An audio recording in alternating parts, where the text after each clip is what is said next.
Empire.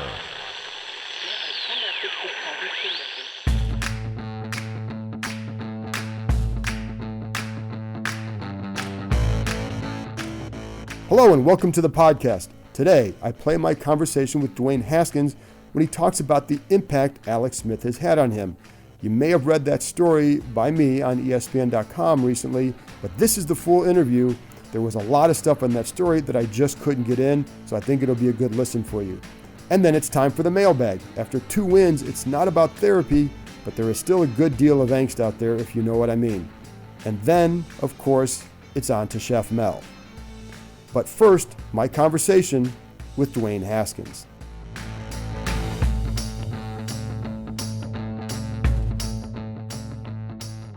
And you brought this up the other day about just the relationship you guys seem to have, or how he's been able to help you. So how has he been able to really, maybe, everybody's going to try and help you, but what's he been doing specifically to help you? The thing with Alex is more so than anybody else, like his situation is very similar to mine. Going into San Fran and being an early draft pick, he was the first overall, I was the first overall, and not only that, but his struggle he went to his rookie year, and then this relationship coming from the same college coaches with Urban. So as a college kid, I used to hear so much stories about Alex, and now that I'm on his team, and Urban told me about him and everything about him and how he's such a great dude, and everything that I heard about him was true. Just from the time that I met him since I've been drafted, and then all the time he spent just trying to help me get ready to play and prepare, and what it takes to be a efficient starter in this league. And I don't mean this as a disrespect to anybody, but you and Alex are in more comparable situations. So how important is that to hear him say, "Hey, this is what I went through, and this is how you know what I mean?" All the quarterbacks have great insight, and they all have their own different stories and things of that nature. But like you're saying, it's Alex. I feel is more relatable per se. His story compared to mine, and the things that he's been through would be easier to help me than say somebody else. So he's been really instrumental in that, and just being more hands-on with me as the season has gone on, and he's been a great resource for me. So it sounds like it's just like you guys talk whenever you can.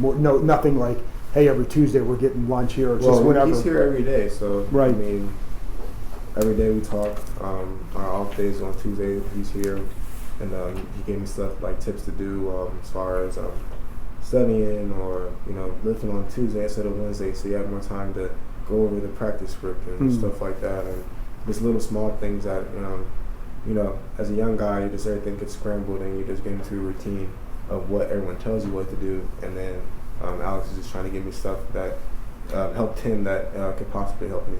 So what are some things maybe in the last month that he's helped you with, you've maybe changed? I mean, aside from you gave that example, is there anything else that you've changed, either done more of, done less of, to to maximize your time? Is there anything else that he's told you that's been? He always tells me you do what you need to do, and he just gives me great stories, great experiences, and things that he's been through here, or in Kansas City, or in San Fran, or at Utah, and there's a lot of things that he's been through. The stories about Urban, all the same stuff that I've been through. Right. And it's great to be able to have somebody to relate to, and then on top of that, being a great guy, somebody that has a really good heart, and he's working on his own, getting back to being 100%, and every way he can, whether that's in meetings or it's in the practice field helping me, or just in the locker room, or calling him up, and you give him a call once in a while. Yeah. And because he said, by and large, he stays away as much, maybe a little bit more from X's and O's, and does more on some other stuff, because it seems like approach at this level, you're going to get X's and O's from everybody, but he can help you with the other stuff. Yeah, definitely. I mean, you have your coaches, and that's what your coaches are for. But just what I'm saying is with certain tips, watch certain stuff this day, or come in earlier on this day so you can lift and do this, and and then you can find extra time to watch film with the coaches, or ask about the game plan, or getting a pre-workout before practice, just stuff like that, just that can get you ready to go. So, like, are you coming earlier on a Tuesday, for example, or something? Or? No, I mean, I always had a schedule, but instead, like, of coming in on Tuesday and then just going right to watching the film, I'll just come in and I'll lift. That way I don't have to lift on Wednesday. Okay. And I'll have more time Wednesday to talk with Tim or talk with Kevin and get into the meat of the game plan and stuff. And just trying to find ways to maximize time. One thing he talked about, too, for himself is learning how to work at this level, because it's different than college, and you just going through different things. Did you have to learn that as well? Yeah, I mean, work is work. I just think the detail in which you work or study has to be a little bit more detail-oriented just because of the time being spent on certain things. And in college, you had a regimen, and that's what you followed, and that's what worked. And there wasn't much deviation from that. But, you know, once you get into a routine here in the NFL and you're a professional, you do what you need to do to get yourself ready till you're ready to go. So whether that's getting a massage on Mondays and Fridays, or whether that's getting in a float tape certain days, or getting dry needled, or getting a hot tub therapy, or staying 2 hours after Fridays when everyone leaves and goes home and go over the game plan, or like coming in instead of 9 o'clock, coming in at 8 on Tuesday to lift and stuff like that.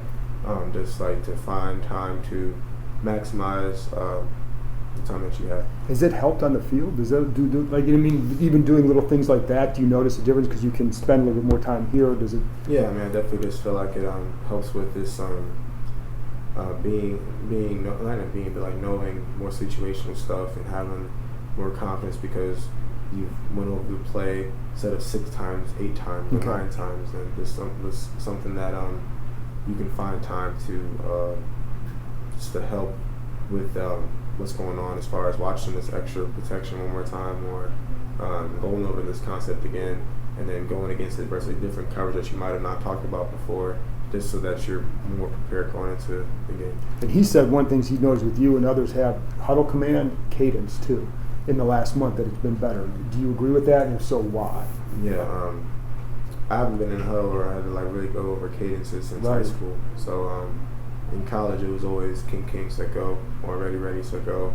There wasn't any different cadence variations of going on 1, going on 2, going on W cadence, going on a quick count, going on a second color, or going on a whole bunch of different things that I didn't have to do. So it wasn't like it was something that I didn't know how to. It wasn't my best thing. And calling plays in the huddle in college, I only had to call a play maybe like 8 times throughout the game, just because of timeouts, or before a game starts, or after halftime. And just like, it's not like now you have to call a play every play, and just getting better with that, and emphasizing certain words in the play and a certain tag. And you look at the guy who's getting tagged, and this is your tag, and stuff like that. And it just helps because as a young guy, you're just remember to play. So it's a lot of stuff. Like, so like if you just go over play really fast, and the guy's like, "What do you say?" Or doesn't really know what I'm saying. Not doesn't know, but like it goes by fast, and the plays can be really wordy sometimes. And certain guys listen to certain stuff.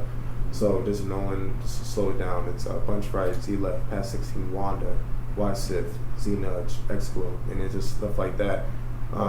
Just so that it helps with the plays. Did you?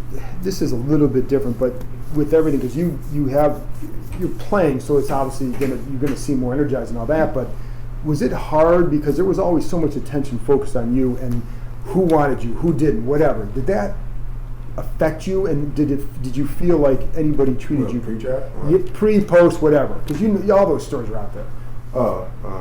Did it affect you? What are you talking Just like, because like the stories were like, well, who wanted Dwayne? Who wanted to draft him? You know what I mean? Like, did the coaches want? Did Jay want? Whatever. Did any of that affect you? And did you ever feel that? My understanding, everyone in the building wanted me. The other coaches wanted positions of need more than quarterback. That's something I can't control. The guys who make the decisions decided to pick me, and I'm here. And of course, like I try the best I can to ignore that stuff. And I'm 21 at the time. I mean, so I'll try the best to know that stuff. And the more that I play, the more that I've been here, that I've realized the stuff that I tell myself, the stuff that I read, the stuff that I pay attention to, was saying it or not saying it has an effect mentally and emotionally on me. So even if I wasn't reading it, or someone like tagged me on Twitter about it, or someone texted me, or did you see Jay said this, or there's stuff out about this, or whatever.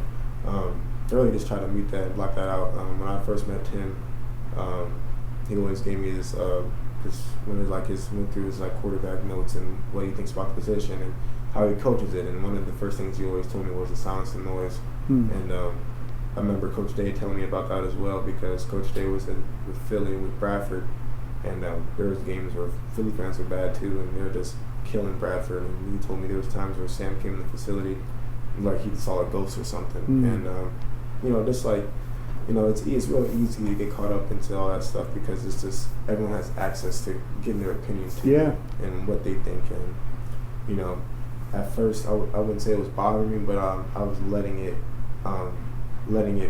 infiltrate my mind space, and letting it be something that I was letting be told to me. So everyone that was trying to tell me about this or that, I don't want to hear about that stuff anymore. Or on Twitter, Instagram, I only get notifications from people that I follow, and then like I don't even look at football stuff on social media, just because it's just so many different opinions and so many different stuff that can be said, or different people saying this or different people saying that, and you can't defend yourself for everybody. So I didn't look at it. Eventually, you just got to go and play. But I am like, even at my age, stuff that would bother you if something says like that would annoy me, and then I look at my sons who are your age, like, it would really bother me at that age. So that's why I wondered if there was like, and if you felt it even from, like when did you feel it from Jay? I talk to Darius about all the time. Darius is really active on Yes, he is. I was like, bro, you can't look at that shit, man. And it's like, bro, like, you're human, I'm human. Like, I know I'm human, and that it's easy to like look at the social media, and when you're playing well and everyone loves you, and then when you're playing bad or your team isn't good, everyone hates you. Yes. And it's easy to look at stuff when it's good, but when it's bad, you can't just, like, I remember being in college, and we lost to Iowa, and JT opened his phone, so next to him, and he's like getting ripped on like Twitter and Instagram, and he tells me, well, he told me, I learned it from him. I delete all my social media apps before the game, and I don't download it to the day after. Really? And I don't even look at that stuff. And I felt like that helped, because Ohio State, you don't really have bad games. Right. You have like one or two tough games, and maybe a game when you get upset or something like that. And people are always praising you, and then when it's bad, it's like everyone's throwing the tomatoes. And that was a week after beating Penn State too, where he was a star. Yeah. So that's just, this is the highs and lows of the game, man. It's just, even with Case, and after during the Bears game, when Case had the game he had, he told me, like, man, it's a grown man's league, and it's tough. And he had a tough game, and I had some tough games versus the Giants, and had to pick versus the Vikings, and it's real easy to get into it like a hole, and it's really hard to dig yourself out.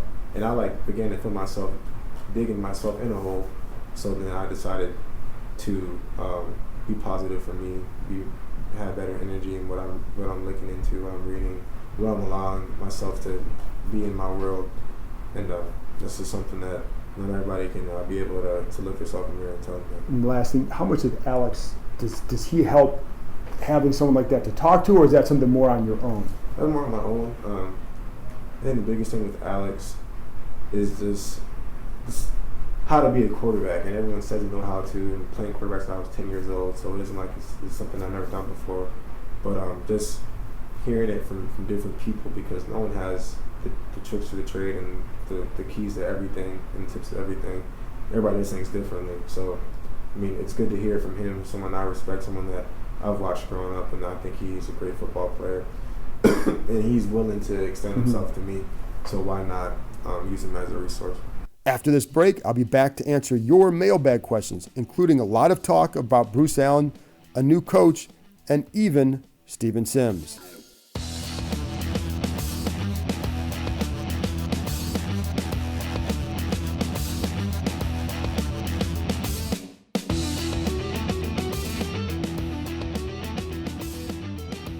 Okay, and now it's time for your mailbag questions. And it's not necessarily a therapy session, but there is a lot of angst still here that you can sense, obviously. So let's get right to it. Mario Ruiz, at Mario Ruiz, wants to know, are the wins hurting the chances of Bruce Allen getting fired? This crossed my mind after we won on Sunday. Would hate to root for losses, but need to get rid of him. Mario, nobody knows for sure unless you're talking to owner Dan Snyder. What I know, based on conversations with high-ranking officials, is that Snyder considers this the worst season of his tenure. And we know that all aspects of the organization will be evaluated. That obviously includes Bruce Allen. What I don't know is who will Snyder be seeking advice or guidance from in order to best evaluate the Redskins from a football operation.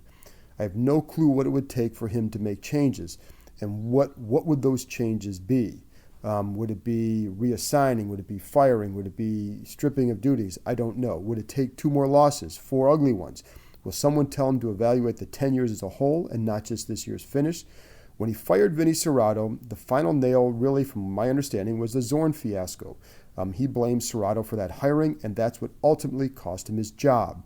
If Snyder talks to more people who tell him it's one thing to have hired Jay Gruden, it was another thing to give him an extension and then keep him for almost 6 years, then yeah, a couple more wins I don't think will change anything in terms of the big picture. But I would also say you should want the young guys to play well, and if they're winning because Dwayne Haskins is really showing progress, I don't know how that's a bad thing. Keep in mind that even with Allen, I do believe they would have had a couple 10-win seasons with a better overall coaching staff in the previous 4 years. Not saying that Allen should be kept because of that, but I'm just trying to maintain a level of perspective, which I think is kind of needed these days. And again, I don't know with Allen if it would be a reassigning, if there's anything that would happen. I've heard all sorts of things over the last year. And then, I think with if they wanted to reassign him, then it comes down to contract. How does this contract, what is the terms it spells out, if there's a reassignment, et cetera, et cetera. Would he then ask to be let go? I don't know any of that. But I think anything has to be on the table when you've been this bad this year. And not just this bad, but with the fan base feeling the way it is, the anger that's directed at the franchise, that doesn't feel like it's going to go away anytime soon. Anyways, Jason at DAS Smurf wants to know thoughts on if there's a possibility that the Redskins hire Ron Rivera. And of course, Jason knows that, like everybody else does, that Rivera was fired by the Panthers this week, but I have no idea if they would hire him. I think the guy was just fired, so it's really hard to say, but I'd be surprised if someone in the NFL doesn't hire him as a head coach. There are a lot of Redskins fans turning their noses up at him, but keep in mind he took over a 2-14 team and had them in the NFC Championship game in his 3rd year and the Super Bowl in his 5th. Yes, they've struggled since. Some of that is injuries to quarterback Cam Newton, kind of a big deal. You look at Sean Payton in New Orleans, and before this latest really strong run that they had 3 straight years of 7-9. So don't lose perspective on a coach just because of recency bias. The guy did a good job there early on. Now, is he a really good coach? I don't have a lot of deep insight into him as a coach. I've heard good things. I haven't done the research to know more. Would he be the answer? I don't know. Should he be looked at? Of course he should be looked at. He's a guy who has won in the NFL, and he's considered a good leader. And what I've heard is that they'd like someone who has been a head coach before, someone who is a strong leader, because that's a trait absolutely needed in that building, and I think they know that. Gruden was not a strong leader. The Redskins under Dan Snyder have often hired the opposite of what they've had. They need a strong, disciplined, detail-oriented coach. I don't know that would dismiss anybody if there hadn't been a head coach, but I think that's something that would probably be very valued. One assistant I've heard who fits that bill is Eric Bieniemy with Kansas City. That's a guy that I would definitely look at as well. And this isn't about finding a great play caller. I don't even think he's calling the plays in Kansas City. It's about finding a coach who can impact culture because of their leadership and set a tone for the organization. And, that's what I think they really need. So if Rivera fits that, then you have to look at him. It might be somebody else, but I think that's something that has to be put on the table. At the Real World, we always hear about it's Dan's decision on Bruce Allen's fate. How much power or influence, if any, do the minority owners have in this decision? They can't be happy with low attendance and low TV ratings. I've heard that the minority owners actually like Bruce Allen. He has saved the franchise a lot of money with his decisions. So, Allen also can be very personable when he wants. So I think, that's why he's A lot of people consider him a politician. That fits well with minority owners. But I think it's the other owners in the NFL that probably can't be happy with the low attendance and ratings. I feel pretty safe in saying that. This is a flagship franchise, and I can almost guarantee you they're looking at Washington and wondering what the hell is going on. It hurts them. So I think that could have an influence on anything if there's pressure from the league or other owners to say, Dan, you got to do something because it's not working there. We can't, the league can't have a franchise like this drawing what it is and really looking really bad for the league. All right, Nilo at Big DHTTR wants to know, how appealing do you think the Redskins' job is compared to other openings? Seems like there's a good core of young talent compared to other teams. If it could fix the front office, could be a dream job. Agree? I think you got to slow down on the dream job part there, pal.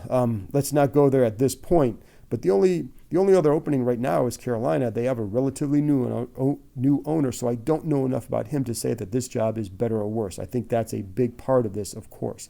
The optimistic side for Washington, and I think this is what you're obviously latching onto, the Redskins do have a good deal of young talent to build around. I want to say it's something like, I think there were like 20 players, 25 or younger, who played key roles last week against Carolina on both sides of the ball. That's impressive.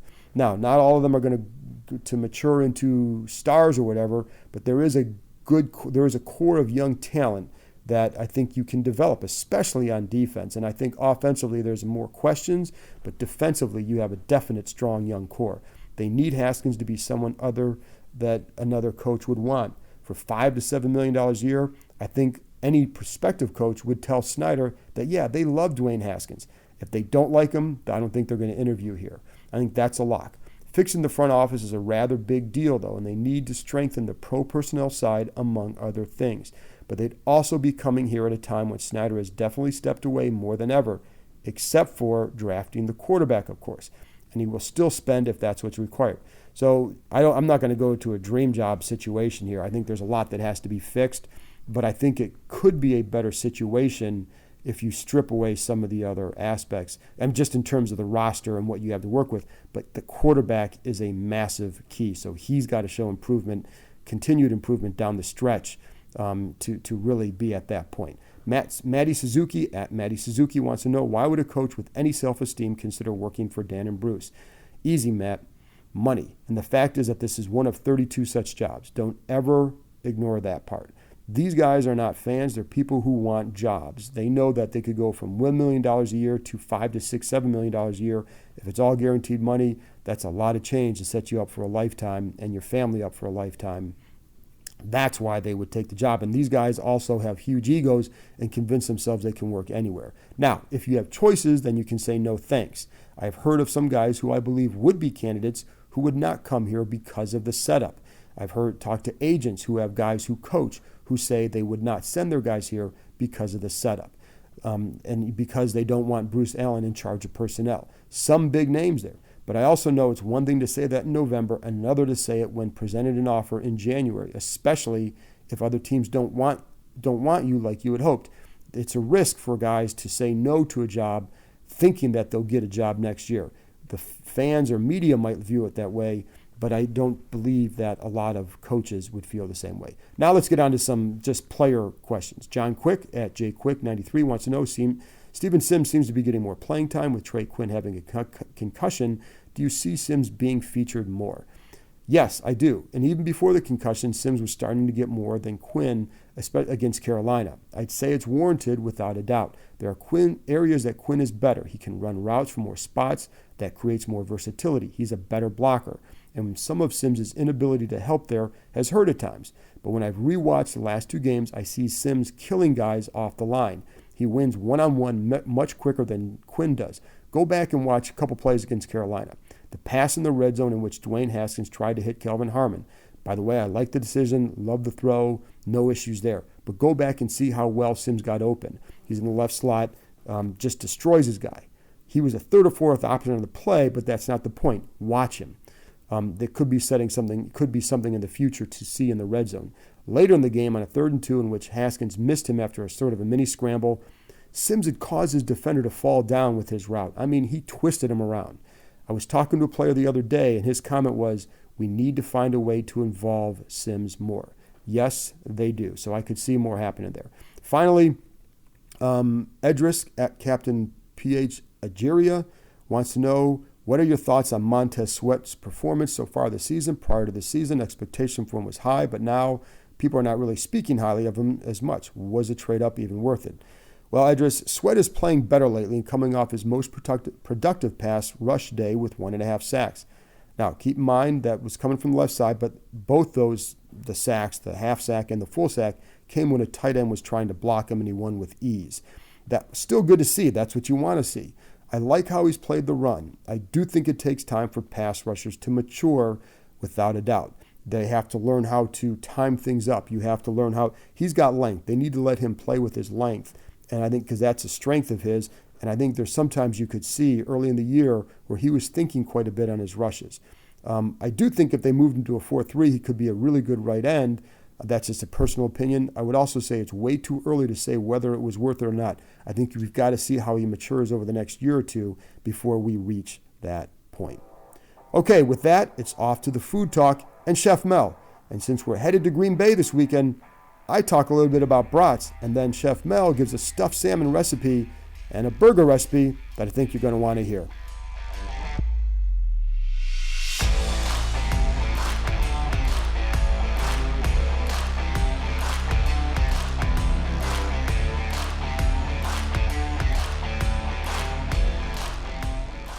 All right, back with Chef Mel, and we're coming off, we had Thanksgiving a week ago. Redskins are going up to Green Bay, and I learned something before we came on here, that Chef Mel's not a brats guy or a cheese guy. Not at all. Not at all. So I'll give you, I'm going to ask Mel in a minute about some holiday stuff, but my little brats thing, and I love brats, Midwest guy, love brats.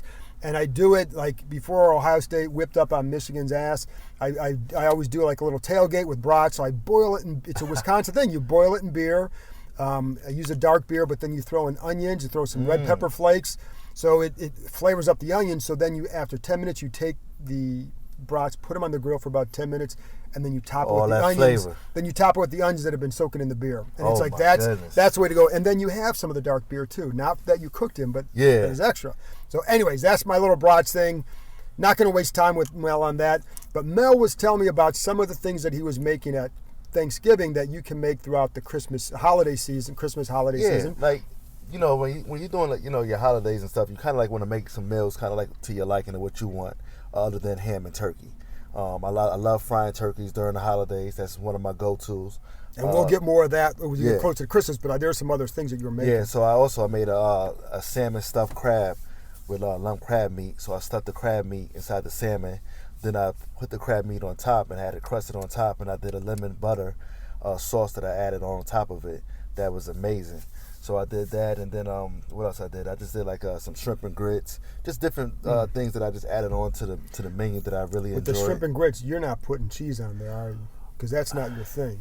Well, I put a little. Or are you? All right, okay, here we go. I stuck a little bit of cheese on this one. Okay, because the shrimp and grits with the cheese is really good. I put a little bit of parm in it. You got to put some parm in it. Yes. So I put a parm on some cheddar. Both of those will go well. But I had these sausages, man, from like down south, like the down south. What called kind? Connect sausage. What's Connect? I mean, whoever know about Connect, they let us know. So they's a nice, good flavor sausages down south, like Alabama and Mississippi. Really? All them areas, yeah, they really good. But other than that, I mean, you kind of want to just switch them up and kind of like do different meals during the holidays, other than the traditional things that people always. But definitely have a prime roast. You gotta have prime. You gotta have that prime rib. You gotta have that going on. Have that. When you talk about that sausage, now I know like you're doing red beans and rice. It's typically andouille sausage, right? Yeah, so yeah. Did you put that connection? Oh yes, okay. Yes. It's similar. Like I said. Where'd you get that here? I didn't get that here. I got that shipped to me. Look at you. Yeah, because you're Chef Mel. Yeah, look, I like to get stuff imported in and stuff like that. Things that people can't get to. I want.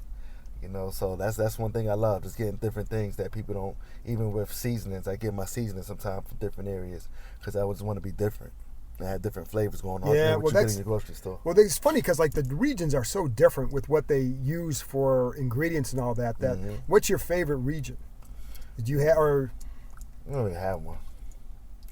We don't have one at all.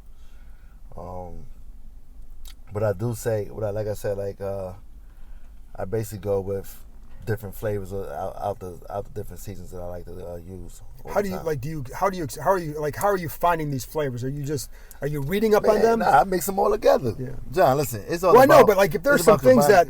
It's about combining them all together. Like you put that beer inside that broth, yes. and you put all that's flavor. Well, it is because then you experiment with the different kinds of beer too. Now, you gotta make me some now, man, because that sounds real good though. Yeah, they are really. I'm not really into it, but I will do them. I eat and them if one you time. get it, and if you get it like before the broths split, so you don't want the stuff shooting out. You don't want the juices coming out, but it is really good. And then put the onions on there too that have been soaking in there. Just magic juice going all everywhere. Yeah, you don't want that. You don't want that. But with the stuffed crab and the salmon, how long are you cooking that? Oh man, you want to cook the salmon for about like good 15 minutes. It don't take long to cook that, but you want to actually get the crust and the inside of the crab kind of like baked in there. Yeah, you want to bake that in there, so it don't take long. You don't want to overcook your salmon either.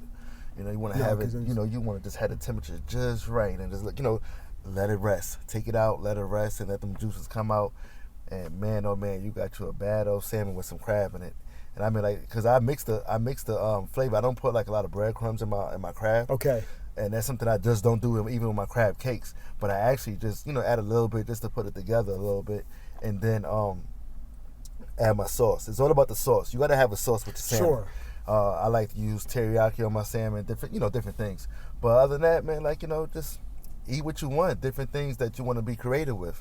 And that's what I like to do. I just do creative different things other than making turkey and ham on the holidays. You watch a lot of cooking shows? Oh, I love, man. I watch Chop a lot. I watch, I just be into like whatever I could catch.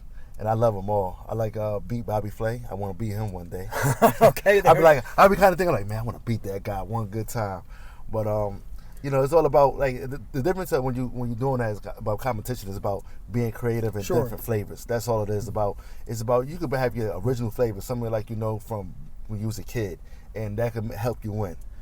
So that's how that works sometimes. I like the barbecue pitmasters, even though it's not on anymore. I watch the old shows. Oh, I did too, man. I was trying to learn a little something from them guys, man. Those guys are good. They was good. They know what they doing with that barbecue. What was like with? Is there a barbecue sauce that you like to make that goes with anything that you're? Not really. I don't really like using too much barbecue sauce. I like to use seasonings. I like dry. I'm more of a dry. I'm more of a dry guy. I want to taste the meat. Yes. I want to taste the flavors all in there. Now, don't get me wrong. The sauce that kind of enhance it, make it a little better too. But I'm all about the seasonings, man. You put all that work in there. You want to taste that meat. You want to see it smoked, and you want to see how.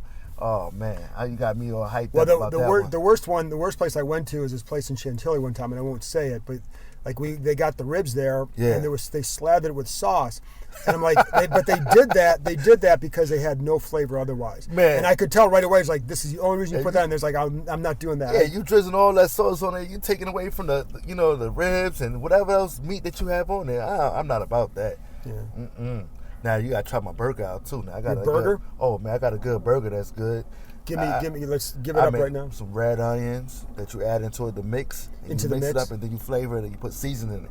And you flavor your burger. Use that Angus beef. Oh my goodness. What when you're putting flavors in there? Because I think a big mistake people make with their burgers, they don't flavor the inside. So that's what I do. I flavor the inside. So I want to too. flavor my inside, and then I top it off on the outside with a little bit of seasoning, and I use a little bit of a Mexican season I use with that too on top. I'll tell you more about that. Okay, well, what's the one or two ingredients you're going to put inside to flavor? Definitely salt and pepper you're going to add, and some Dijon mustard, just a little, like about a tablespoon of that, and definitely got to use an egg to hold it together, and I'll use a little bit of ketchup too. I'll use some Worcestershire sauce. I use that too. Garlic. Yeah. Garlic and some onion powder, but I also put a little. Hey, you been in my recipe book, man? I think you been in there. But you know what else I put in there? Some brown sugar, light brown sugar. Oh. Because that gives it some flavor. And then sometime what I'll do too is like, this isn't necessarily the best thing because it can lead it to. You don't want it like falling apart and like that. But like what I'll do is I'll also saute mushrooms and onions in the butter, and I'll drizzle some of that on top of it. Now, because if you do too much of it, it's going to fall apart, and it's not good. Yeah, I had mine fall apart a couple times. Yeah, no, you don't want to do it. But if you do a little bit, just to add some flavor, and then I also flavor on the top, on the outside, because I just like I remember watching a cooking competition one time, and somebody was, I think it was Top Chef, where like Yeah. they didn't flavor the burgers, and I was screaming at the TV. Oh man, that happens. And then some like, and when you flavor it, and then sometimes like it fall apart. You be like, oh man, all Right. that flavor. Right. You know, it just, you know, I make mistakes, guys. Yes. I mean, I'm not perfect. I make some mistakes, but you know, in the kitchen, you want to just go back in there and just figure out what you did wrong, and it's gonna come out much better. And I'll So stuff it's it not a sometimes. problem. I'll stuff it sometimes with cheese. Sometimes with cheese. You, But not, love, like I think you love cheese a lot, man. You well, become a cheesehead. I do use some of it, but I don't eat a lot of it. But Oh, I will okay. cook with it sometimes in various recipes because it fits. Same but here. I don't eat a lot of it. Same here. I love, you know, to put a little bit of cheese in different recipes, but I try to stay away from it Yeah. much as possible. I mean, guys, no offense to the cheeseheads and people that love cheese. I'm trying to be a little bit healthier on my side of things, and I feed these guys out here at Redskin Parks, you know, these players, and I want to make sure they eat good and clean. There we go. I think we'll end on that note, Mel. Yes, sir. All right. Talk to you next week. Yes, sir. That's it for this week. I want to thank Dwayne Haskins for joining me for a conversation about Alex Smith. I hope you enjoyed that. And thank you for your mailbag questions. And as always, thanks to Chef Mel for dropping some food knowledge. Talk to you next week.